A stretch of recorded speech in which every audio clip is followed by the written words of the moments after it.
أنا خوش بيستكان تماشای ڕەحم و بەزەی خوای گەورە بکەن بەسەرمانەوە. هەموو مرۆڤێک زۆر سفڵێ بەرامبەر بە خوای تەبارەک وەتەعالە.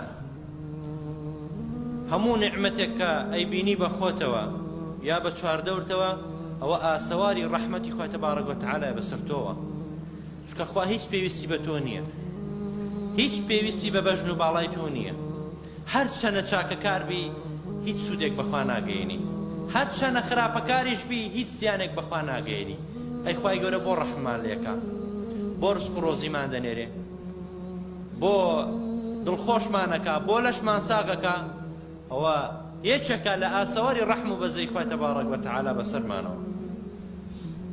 ابن قەییمی جەوزی ڕزا و ڕەحمەتی خوای لێ بێ دەفەرمێ ئەو پەیوەندیەی کە ئێمە هەیە لەگەڵ خوای گەورەیە عوبودیەت و بەندایەتیە، و ئەو پەیوەندیش کە خوای گەورە هەیەی لەگەڵ ئێمەیە ڕەحم و بەزەییە.